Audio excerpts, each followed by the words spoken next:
This week on 4Drive TV, we feature the opening day of Winch Truck Challenge Round 2 from Rockhampton. Hang on to your seats. I'm Simon Christie, and this will be one very wild episode. Tread lightly, keep it safe, play hard.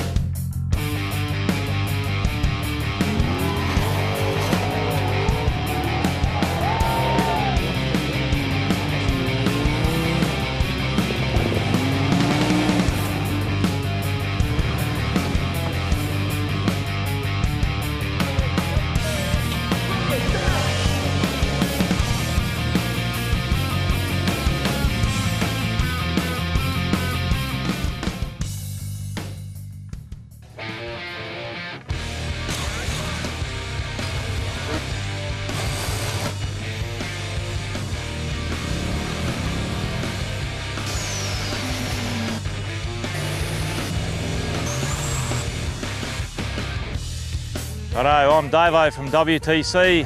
Welcome to round 2 of the Winch Truck Challenge at Shannonvale property near Wrangler. We're on about 5,000 acres here. We've got an awesome weekend planned for the guys, 10 stages of hardcore winching, some really high speed runs and an awesome GPS run on the Sunday.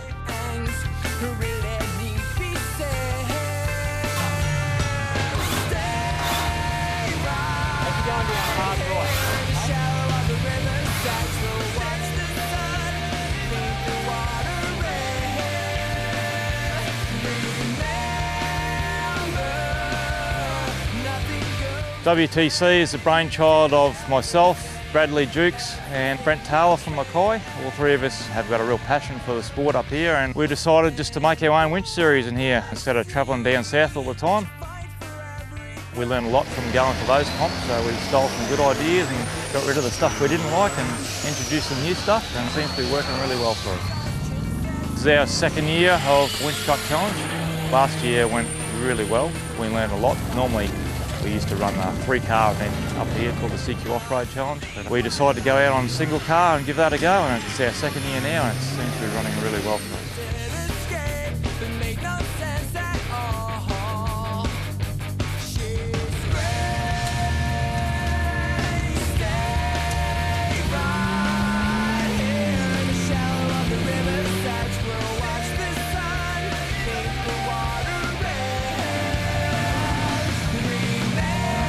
Four rounds planned this year. First round was at Wrangler this year. That was a really good weekend. Round 2 is at Shannonvale property at Wrangler. Round 3 is at Kathu State Forest, about 70 kilometres north of Mackay. Round 4 is going to be up around that area too. We haven't really decided. It depends on the property owners.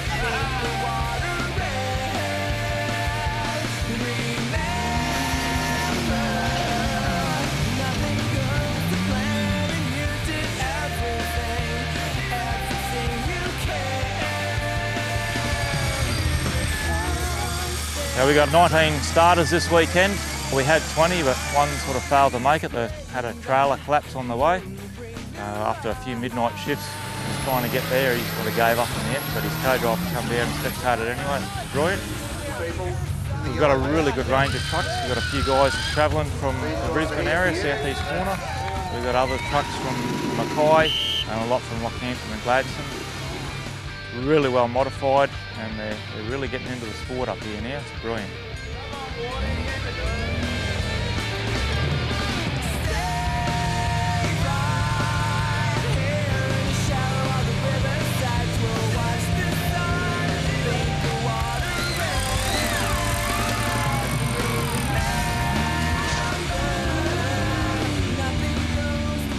We got a GU, we got a Jeep, we got a few Land Cruisers. 75 series, there's a few 80s there cut down into utes. We've got some GQ wagons that are sort of cut into utes. Really good spread of vehicles. We used to have a Suzuki who competed at round 1. He gave this one a miss due to mechanical damage. Hopefully we'll see him at round 3. Should be really good.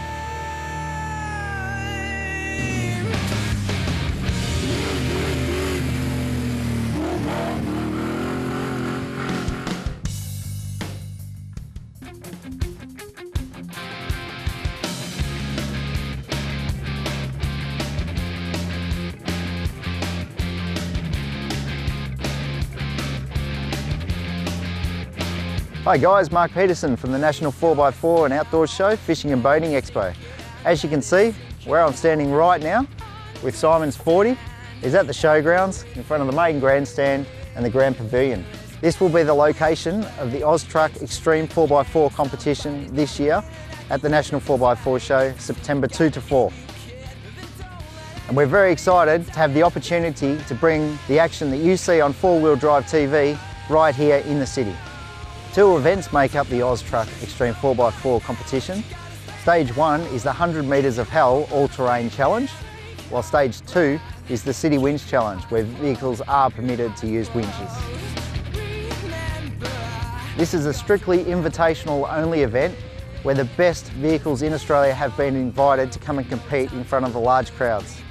We're expecting over 35,000 people at the show this year, and it's a great way to promote extreme 4x4 sport to the wider community. South Australia's favourite event organiser, Tony Waitley, will be over here building a purpose-built track with a number of extreme obstacles. You would have seen the action from four-wheel drive TV on Tony's own events, so we're expecting some hardcore obstacles. We've got the mad and keen Dave Metcalf from the ARB XWC running the event. Dave is without doubt one of the most prominent organisers of winch challenge competitions in Australia, and he certainly has a reputation of setting extremely hard stages. This event will be running all weekend at the National 4x4 Show. On Friday will be the practice, while Saturday and Sunday will be the competition scene.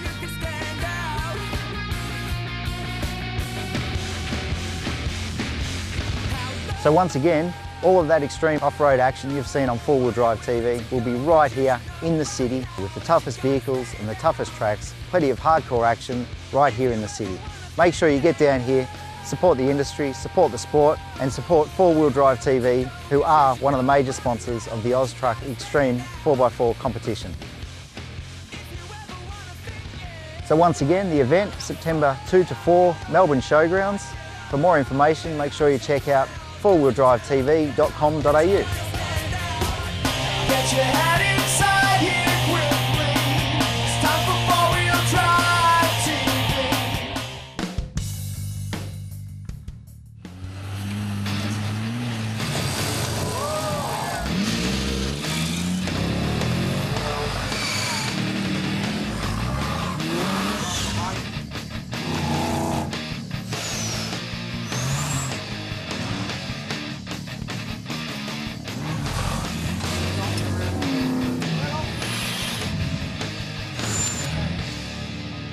Welcome back to round 2 of the Winch Truck Challenge series at Wrangler.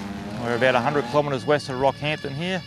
We're on site with four-wheel drive TV. Starting in 3, 2, 1, go.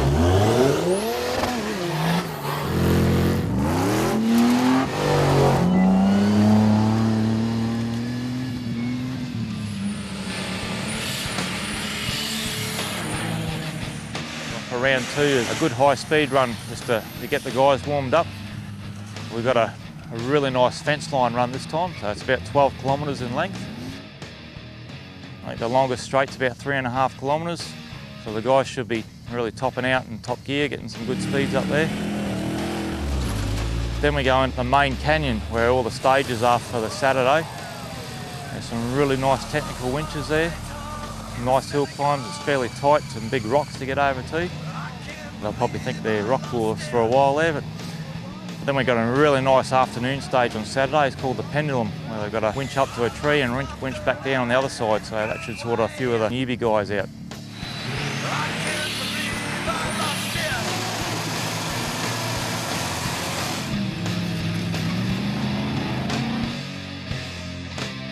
Stage 2 for Saturday is in the creek. They come out of the start box, go on the creek about probably 30-40 metres over some really big boulders, nice tight turn up a really steep off-camber winch hill. Once they get up the top there's a few more off-cambers, like left turn, a right turn, back into the back of the finish box. So it should be a really nice climb for them.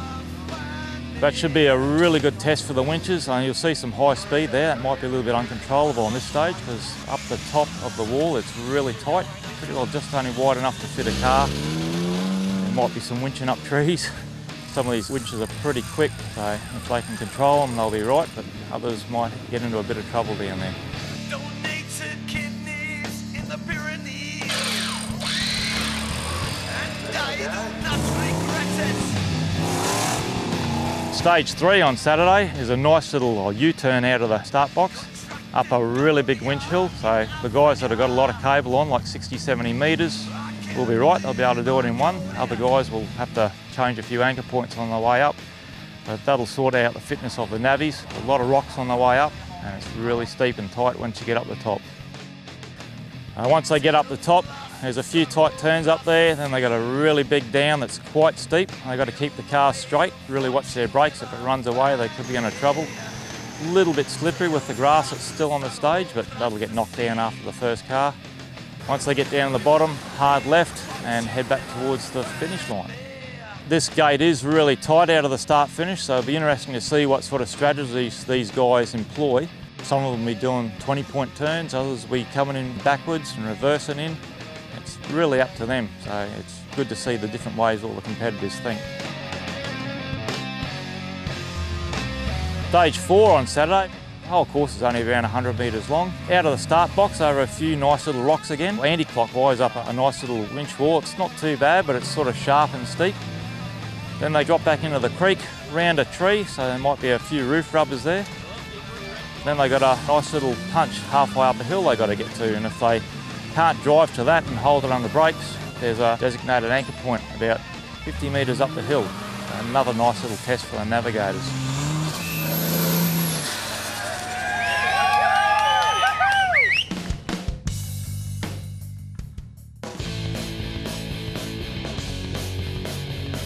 Hi, I'm Matt Frost from ARB, and today I want to talk to you about winch duty cycles. Duty cycles relate to how long you can run something like a winch or even a compressor before you have to turn them off and allow them to cool down.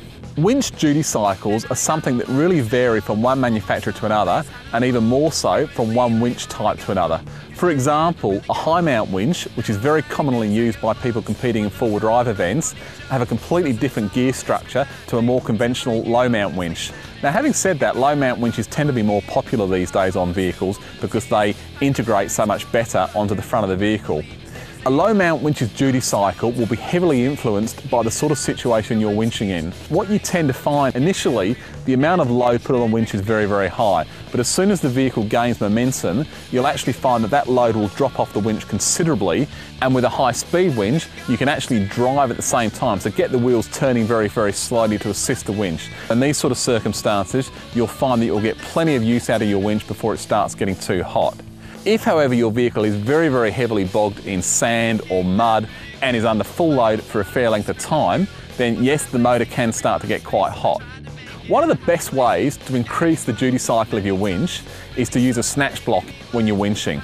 A snatch block greatly reduces the load that's put on the winch, and hence you're putting a lot less stress on the motor as well.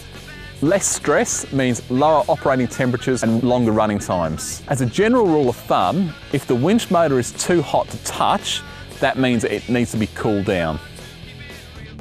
Now, when your winch motor is very, very hot, one thing you need to be particularly careful of is what happens when you drive into water. When you put a hot motor, whether it's on a winch or under the bonnet of your car, into cold water, it can have the effect of cooling it very, very rapidly, and water ingress may occur on things like seals and so forth. So be very conscious of this and let the winch cool down before entering cool water. If you are doing a lot of water crossings, particularly if your winch is hot, then make sure that you get your winch serviced regularly, where it'll be stripped down, cleaned and re-greased. In most winching situations, battery power is of more concern than winch duty cycles. If you've only got a single battery in your car and your winch is pulling pretty hard, then that battery is going to have a finite life before you flatten it. So the answer to that, of course, is to put a dual battery system in your four-wheel drive to give you a lot more battery power. I'm Matt Frost from ARB, and a winch is an awesome recovery tool that will get you out of a lot of strife.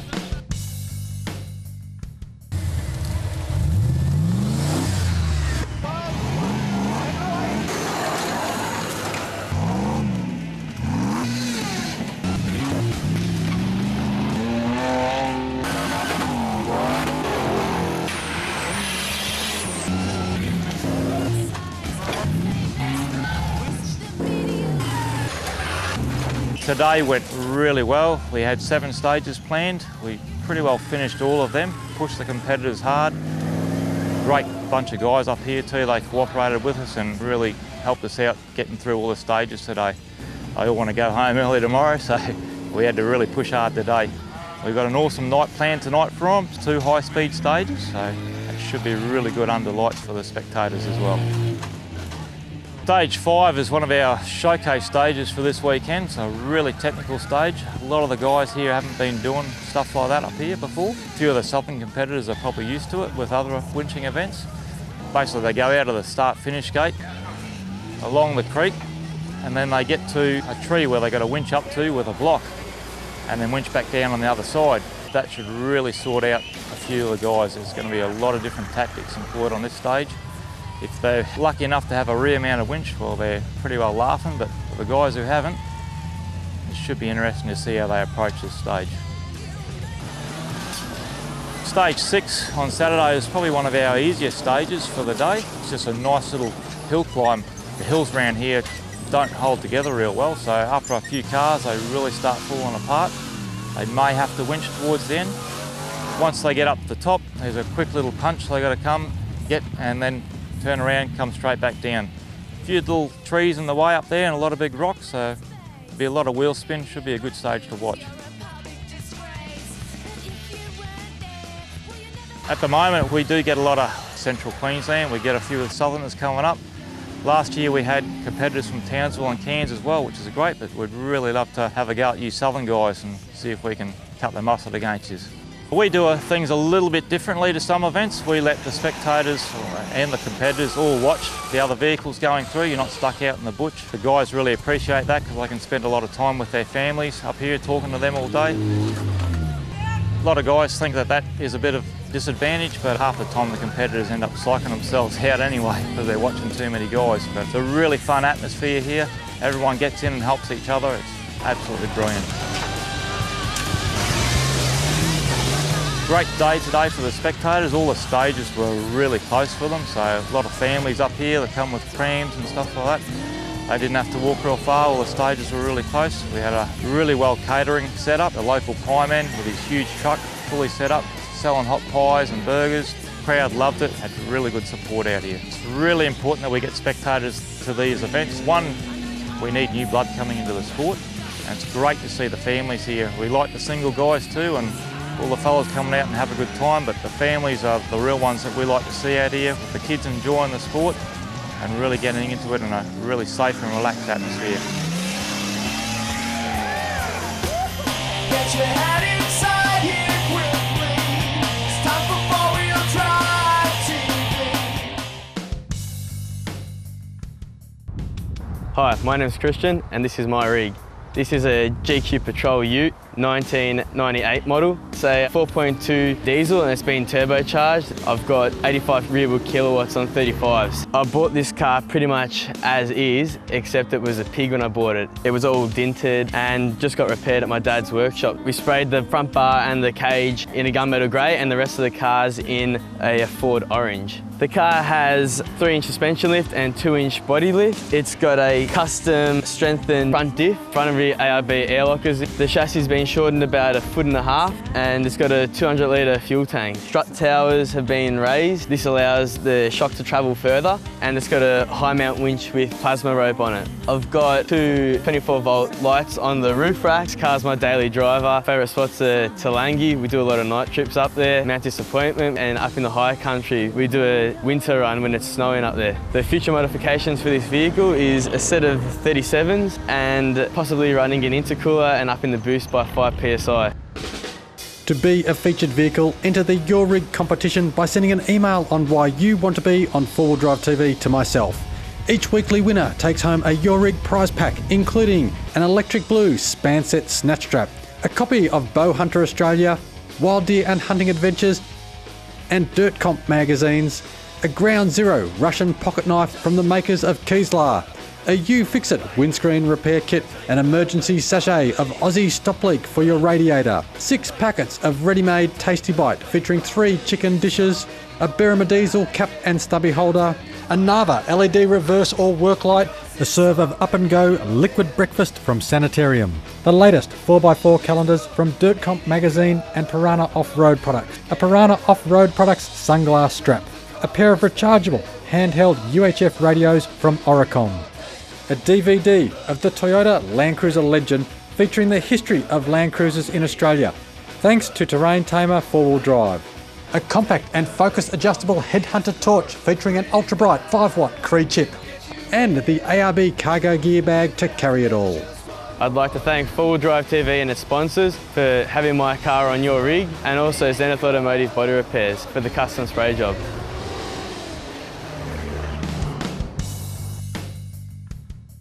Viewers, please don't forget the fantastic series prizes we have on offer. First up is the 12-month subscription to Dirt Comp magazine. Next is the complete span set recovery kit. Again, we have a pair of Halogen Ultima 225 driving lights, plus the comprehensive Teng Tools toolkit. The $500 gift voucher thanks to ARB, and the Tigers 11 4x4 electric winch. Simply email me with your full name, address and phone number and put the name of the prize in the subject line. I'd also like to quickly note some upcoming expos and shows. The ARB Penrith Open Day is booked for Saturday, July 30. The Sydney 4-Wheel Drive Adventure Show is on August 26 to 28. The Melbourne National 4x4 Show and Austruck Extreme 4-Wheel Drive Competition is September 2 to 4. The Adelaide 4-Wheel Drive Adventure Show is October 21 to 23. And the Perth 4-Wheel Drive Adventure Show, November 18 to 20. G'day, I'm Steve Jackson from ARB and welcome to this week's Old Man Emu suspension tip. This week I wanted to touch on a couple of things to think about when choosing new suspension. First of all, deal with a company that's been in the industry for at least 35 years. Make sure they understand 4-wheel drive accessories and how suspension solution is part of an overall package. You want at least a 3-year, 60,000 kilometre warranty with your suspension, and the peace of mind that it's not just backed by authorised dealers nationwide, but also outlets worldwide. On the rare case that you need any support with your suspension, it's good to know that you got that sort of backing. I'm Steve Jackson and thanks for watching this week's Old Man Emu suspension tip.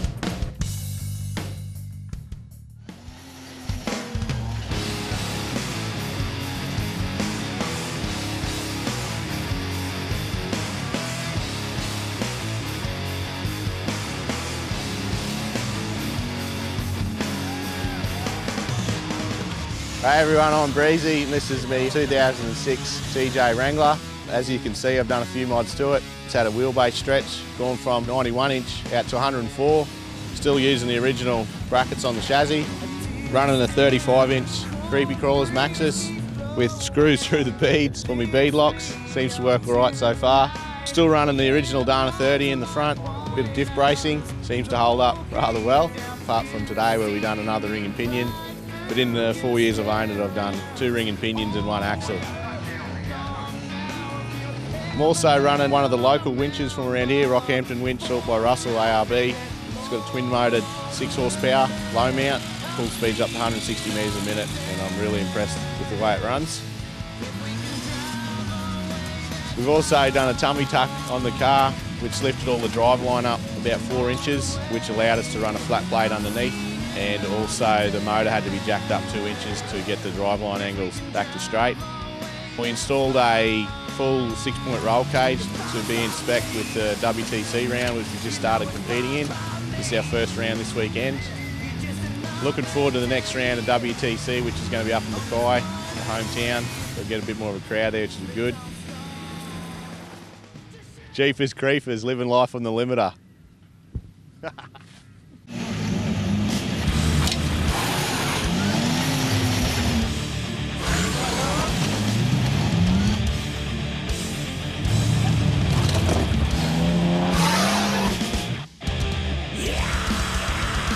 Next week, we finish our coverage of WTC with the wild night and Sunday stages, plus plenty more 4-wheel drive tips and techniques. I'm Simon Christie. Thank you for tuning in. Tread lightly, keep it safe, play hard. I'll see you next week.